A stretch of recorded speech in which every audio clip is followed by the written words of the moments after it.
J.K. Yadav Films present.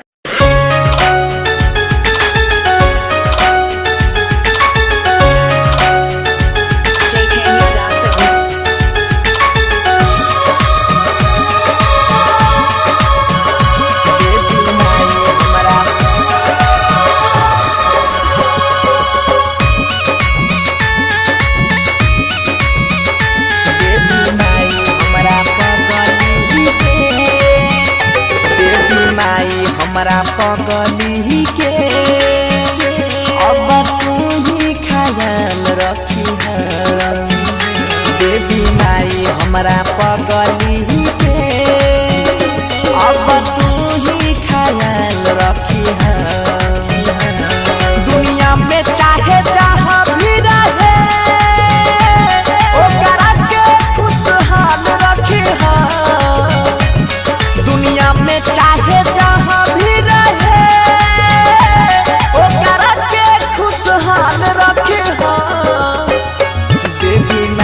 हमरा पगली के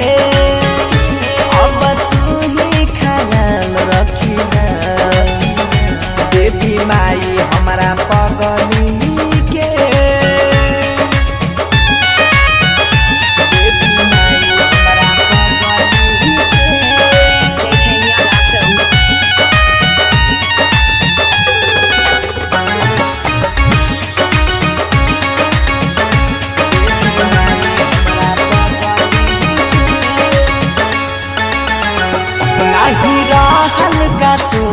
तब चल गईले दूर ना समझलक हमर मजबूरी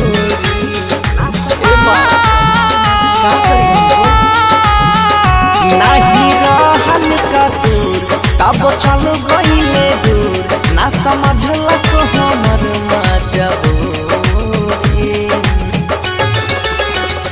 हम काटी चाहे तू खावा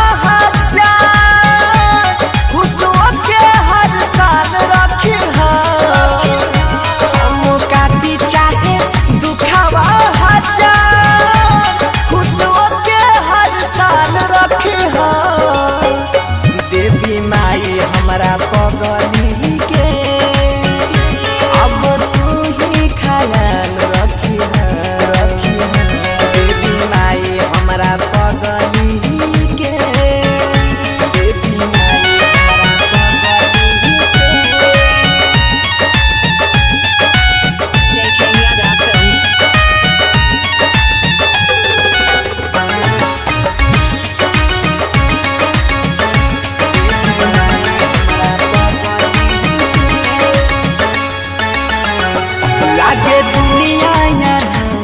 सभी रही के मार तब जिहलम अकेला ये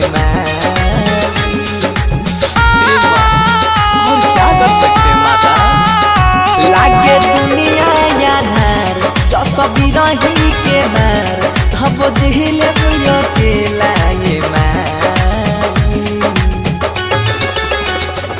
कहे राइटर जे के यादव बनसी जिंदगी में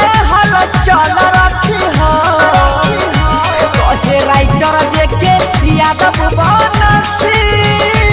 जिंदगी में हल चल रखी देवी माई हमरा पगली के अब तू ही ख्याल रखी देवी माई हमरा पगली के